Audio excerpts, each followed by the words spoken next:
성도의 우울증과 죄책감이라는 제목을 갖고 말씀 나누도록 하겠습니다. 지난주 우리 배우 김세론 씨의 소식이 전해졌습니다. 그녀는 어린 나이에 성공을 맛보았습니다. 하지만 음주운전 사고 이후에 사회적 비난과 경제적 어려움 속에서 점점 고립되어 있었죠. 많은 이들이 그렇게까지 힘들었을까라고 물었지만 정작 그녀의 마음속에 있던 절망을 이해하기란 어려웠을 것입니다. 현대 사회에서 불안은요, 이 특정한 개인만의 문제가 아닙니다. 우리 MZ 세대는 멘탈 관리라는 말을 자연스럽게 사용합니다. 불안과 우울이 일상화된 시대입니다. 하지만 이런 감정은요, 성경 속 인물들에게도 익숙한 것이었습니다. 오늘의 시인은요, 주님께 내 영혼이 주를 찾기에 갈급하나이다라고 고백합니다. 깊은 절망 속에서 또 하나님을 찾고 있습니다. 우리는 그럼 왜 이렇게 불안해할까요? 우울함은 뭘까요? 어떤 분은 이 디프레션, 이 우울이 우리를 누른다고 하지만 사실 우울이 우리를 덮치는 겁니다. 이 우울함 속에 죄책감은요, 또 너무나 흔해요. 우리가 예배를 드리고 신앙을 갖고 있지만요, 여러 연구 결과들 속에서 신앙이 우울감을 해소하는 데 도움이 되지 않고 오히려 더 우울감을 증폭하는 데 도움이 된다는 결과가 많이 나오고 있습니다. 그 결과는 이 정신의학 편람 DS5에서는요, 이 9번째 질문 중에 이 죄책감이라는 항목이 있습니다. 특별히 우리 신앙인들 하나님 안에서 바로 살려고 하는 발버둥이 있잖아요. 그 발버둥 속에 넘어지고 또 일어서고 넘어지는 이 가운데 신앙이 없는 사람들보다 신앙이 있는 사람들이 하나님 앞에 더 바로 서려고 하는 그 죄책감, 죄를 지었을 때 그 죄책감이 이 우울을 더 증폭시킨다는 결과입니다. 이유와 어찌 됐든 사실 우리 모두는요, 믿는 신자든 믿지 않는 신자든 다 불안의 종족입니다. 이유영 기자는요, 중앙일보 자신의 과학 산책 칼럼에서 천문학자 케플러를 다루었는데요, 이 케플러라는 사람은요, 평생 불행했대요. 가난했다고 합니다. 시력도 약했고요, 아들은 죽었습니다. 그런데 이런 불행 속에서 꿈을 잉태했고요, 행성의 법칙을 발견했습니다. 이 우울과 죄책감은요, 불필요한 감정이 아닐 수도 있습니다. 이 감정도 우리를 성장시키는 재료가 될 수 있습니다. 김세론의 죽음,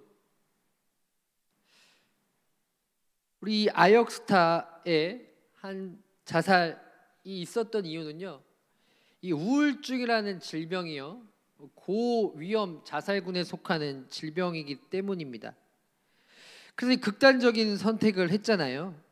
이 사건을 보면서 우리 산부 예배자들 속에서도 여러 가지 상황들이 압박을 갖지 않을까 생각합니다. 완벽을 요구하는 이 시대, 잘못하면 끝장난다라는 이 분위기, 사람들이 나를 용서하지 않으면 어떡하지라는 사회적 통념.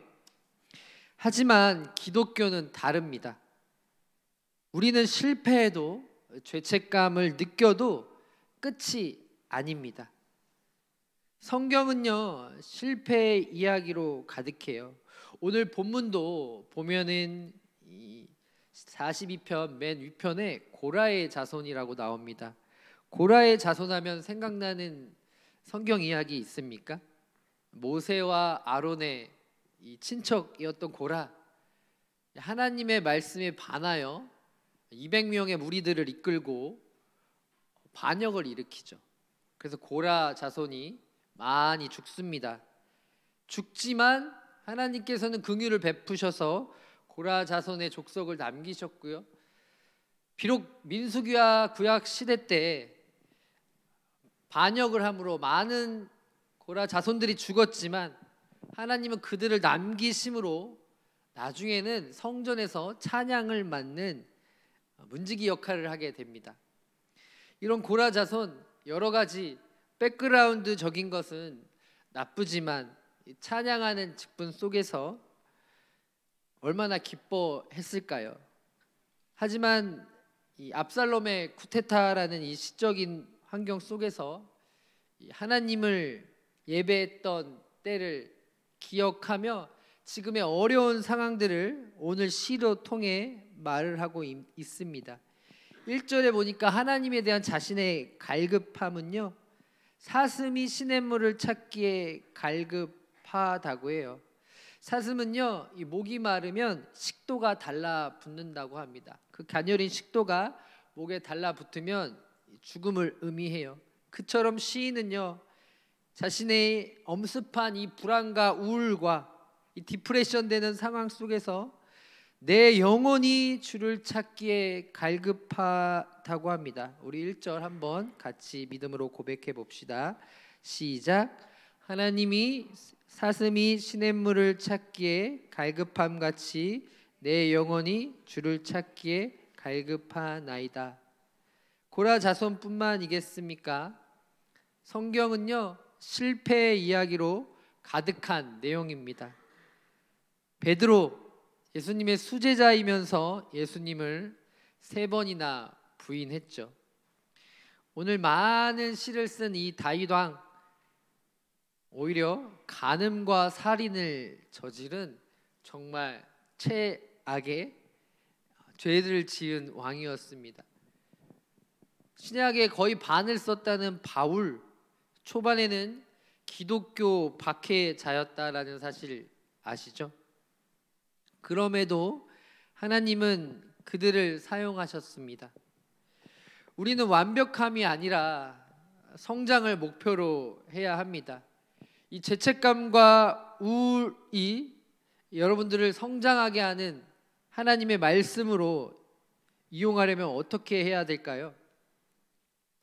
경향신문의 우리 문학평론가 성현아 씨는요, 무시함이라는 다정에서 이렇게 말을 하더라고요.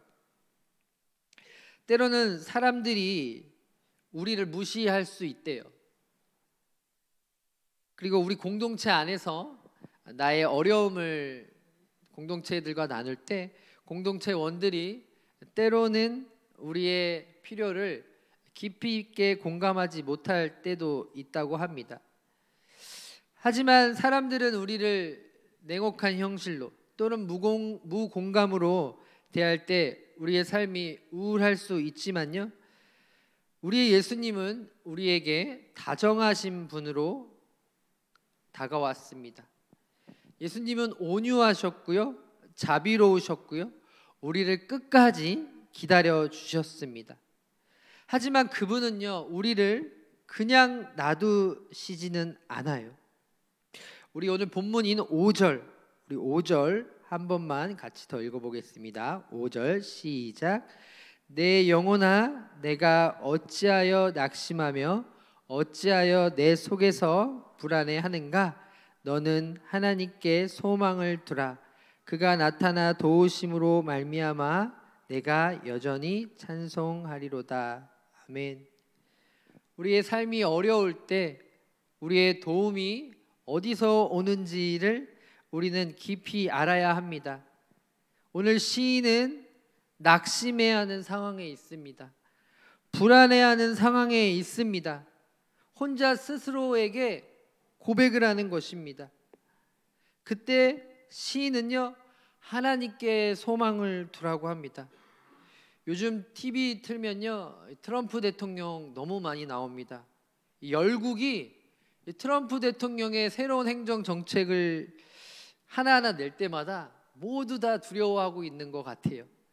일론 머스크도 옆에 붙어 있고 많은 나라의 정상들과 핵심 인물들이 미국을 지금 많이 두려워하고 있습니다. 왜 그럴까요? 미국이 그만큼 힘이 있고 그 나라의 정책을 통해 많은 나라들이 힘들어지기 때문입니다. 하지만 미국의 대통령 임기 4년밖에 되지 않습니다. 우리나라는요 5년 되는데요, 그 강한 힘도, 그 대통령의 권한도 짧은 시간이면 끝납니다. 우리가 어려운 상황 속에서 정말 우리의 도움이 누구로부터 오는지 우리가 깊이 자각해야 한다라는 것입니다. 또한 그 어려움 속에 짧은 어려움으로 인생이 끝나는 것이 아닙니다. 우리 인간은 연약하기에 전체를 바라보지 못하고 부분을 바라볼 때가 많습니다. 하지만 하나님의 큰 그림 속에서는요, 우리의 작은 고난은 하나님의 성장의 도구일 뿐입니다. 청년 여러분, 산부 예배자들, 어려운 상황과 우울과 낙담되는 상황 속에서 예수님의 덕목을 본받기를 소망합니다. 예수님은 화를 내셔야 할 순간에도 온유하셨습니다. 우리도 감정의 소용돌이에 휘말리지 않고 온유할 수 있을까요? 예수님처럼 우리도 감정에 휘둘리기보다는 내 감정을 다룰 줄 알아야 합니다. 사실 우울증이라는 건요, 어떻게 보면은 자기 연민에 대한 확장입니다. 바울은 디모데 서신서에서 말세에는 사람들이 자기 자신을 많이 사랑한다고 했어요. 자기 자신을 많이 사랑하고 집중하다 보니까요, 자신에 대한 부족함과 일이 잘 풀리지 않을 때 자기 연민, 자기를 불쌍하게 여기는 마음들이 가득 차 있다라는 것입니다. 그때 우리의 마음은요, 깊이 낙담할 수밖에 없는 상황입니다. 하지만 시선을 돌려 나에게 집중하는 것이 아니라 천지를 만드신 하나님 아버지께 집중한다면 하나님이 여러분들을 반드시 도와주실 것입니다. 역대 최고의 취업 불안과 역대 최고의 심리적 불안 지수를 겪고 있는 우리 산부 예배자들, 청년 여러분들, 어떻게 이 어려움들을 이겨나가고 계십니까? 사실 우리가 우울증에 걸리지 않더라도요, 우리 공동체원이나 이 가족 구성원들 중에 우울증 환자 한 명이 있다면요, 그만큼 힘든 삶이 없습니다. 제가 아시는 분들 중에도요, 가족 구성원이 우울증에 겪고 있는 가족이 있는데요, 본인은 괜찮아라고 하지만 옆에 있는 사람들은 이 우울증 환자 옆에 두면 피가 말립니다. 낙담해 있는 상황에서 아무것도 하지 않고 가만히 있는 그 자체, 죽는다 하면서 오히려 살아가고 있는 사람들에게 협박 아닌 협박을 하고 있는 그 우울증 환자들, 이들을 단지 환자로만 보는 것이 아니라 하나님께서는 이들을 사랑의 대상으로 보라고 여기셨습니다. 우리 주변에 있는 이 우울증 환자들, 또 죄책감에 휩쓰인 성도들, 우리 예배자들이 십자가 앞에, 예수님 앞에 나아가서 이들을 위해 기도했으면 좋겠습니다. 오늘 본문에서 또 시편 기자는요, 너는 하나님을 바라라 라고 합니다. 우울할 때, 죄책감이 들 때 이것이 끝이 아니라는 소망이 필요합니다. 우리의 목표는요, 우울감과 죄책감을 없애는 것이 아닙니다. 이 감정 속에서도요, 여러분들이 성장하는 것입니다. 기도하면 다 해결된다, 이것도 틀린 말인 것 같습니다. 믿음이 있으면 우울하지 않는다, 이 또한 틀립니다. 신앙은 무조건 좋은 감정만을 주는 것이 아닙니다. 하지만 이 감정이 끝이 아니라는 사실을 우리 예배자들이 기억했으면 좋겠습니다. 하나님은 여러분들을 성장시키실 것입니다. 여러분의 우울과 죄책감도 하나님의 손에서 사용될 것입니다. 우리 6절 한번 같이 읽어보겠습니다. 6절 시작.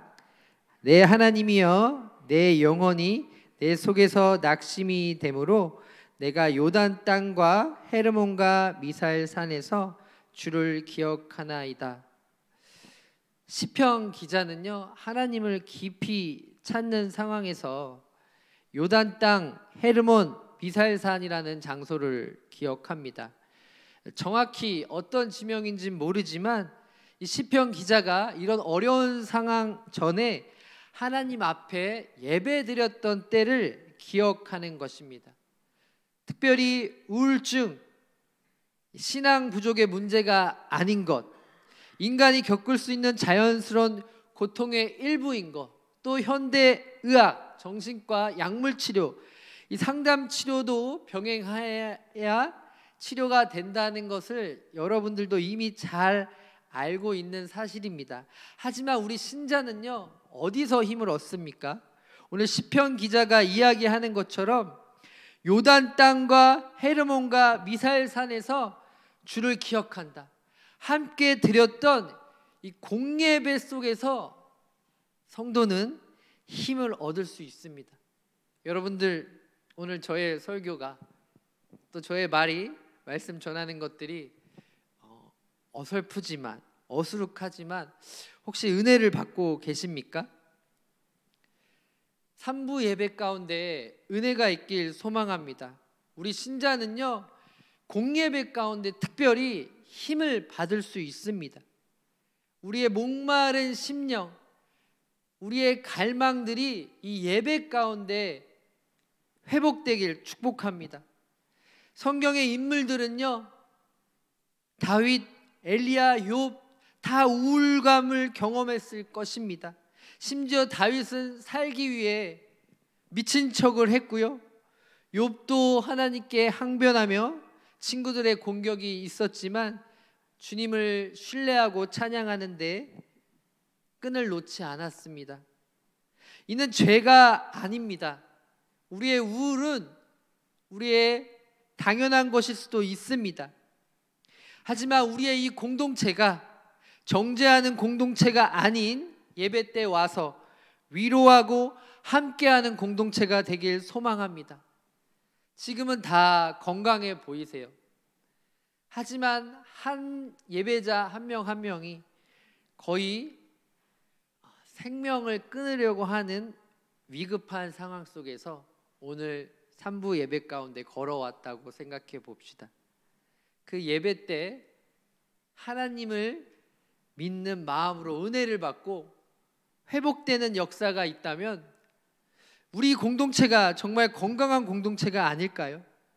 또 예배 후에 여러분들의 교제를 통해서 우울한 청년이 너의 잘못이 아니야, 또 여러분들의 위로와 하나님의 사랑으로 위로받고 희망을 얻는다면 그 또한 우리의 공동체가 치료하는 공동체이지 않을까 생각합니다. 3부 예배자들 청년 여러분, 우울함, 도저히 어떻게 할 수 없는 삶의 문제들, 특별히 우리 청년들 이성교제 하다가 차이면 한 30% 정도는요 우울해진다고 해요. 차면요, 거기다 차이면 거의 90%는 뭐 한 달, 뭐 2달 정도는 계속 우울해진다고 합니다. 또 취업에 여러 번 지원했는데 낙담했을 때, 또 반대로 우리 어르신 성도님들 몸이 약하면요 자연적으로 우울해집니다. 또한 나의 바뀌지 않는 삶의 상황들, 사고방식들, 이 모든 것이 우리를 낙담시키고 이 계속되는 우울감으로 이어질 수 있는데요, 오늘 말씀을 통해 성도님들이 단순히 이 우울감을 영적인 문제로만 보지 않고 총체적인 접근으로 다가갔으면 좋겠습니다. 우울할 때 밖에 나가서 뛰기를 소망합니다. 또 여러분들을 격려하고 여러분들을 사랑하고 지켜 세울 수 있는 사람과 자주 만나고 교제했으면 좋겠습니다. 그 교제 속에서 격려받고 위로받고 존중받아서 일시적으로 오는, 장기적으로 오는 그 우울감에서 회복되길 소망합니다. 또 우리 청년 공동체가 단순한 공감하는 정도가 아니라 이해와 사랑이 있는 공동체가 되길 소망합니다. 어떤 자매가요, 속상해서 염색을 했대요. 파마를 했대요. 근데 그 친구가 그래 라고 끝냈대요. 일반적으로는 어떻게 대답해야 될까요? 뭐가 속상한데? 뭐가 속상한 거야? 뭐 MBTI로마다 사람마다 너무 디테일하게 들어가지 않는 성향의 사람도 있지만요, 우리 공동체가 우리 지체들의 문제를 총체적으로 보고 정말 진짜 공감과 이해할 수 있는 환경의 조성이 되길 소망합니다. 또 말씀을 너무도 사모해서요, 또 앞에 있는 교육자나 담임 목사님이 하나님의 말씀만을 진짜 전파할 때 여기가 죽어가는 청년들이 아니죠, 삶의 낙담에 있는 청년들이 회복되길 소망합니다. 오늘은 제가 진짜 제 개인적인 얘기를 안 하려고 다짐하고 왔는데요, 하나만 하고 오늘 말씀을 마치도록 하겠습니다. 제가 재수했던 시절에 정말 고산병이라는 고산병이 다 닥쳐와서요, 몇 번 언급했지만 1분 1초를 분초를 다투는 수험 생활을 했습니다.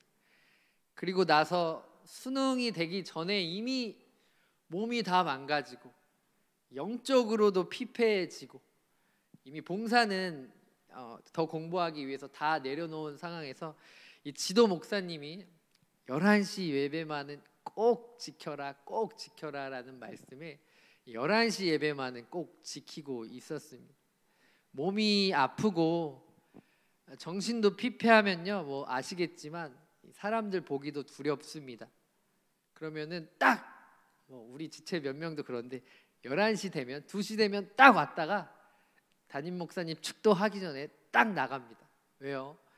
만나기도 두렵거든요. 고3 윤석이 형이 변해서 교회를 변화시키고 많은 친구들을 전도했는데 이미 재수 생활을 하면서 몸과 마음이 피폐해지고 남은 것은 11시 예배 하나 드리고 나서 집에 가면 또 아파하는 현실에 있었습니다. 그 상황 가운데 맨 뒷좌석에 앉아서 말씀을 듣는데요, 너무나 큰 은혜가 되더라고요. 군대에 들어가서 목사님이 다른 거는 몰라도 꼭 일요일 종교 행사만은 꼭 지켜라라는 그 조언을 듣고요, 보초 서다가 오늘은 종교 행사 못 간다라고 결정을 했는데요, 주임 원사님이 믿음으로 고백을 하고 저 예배 안 보내주면 저는 거의 죽은 목숨입니다라고 했는데요, 그래도 안 보내주시더라고요.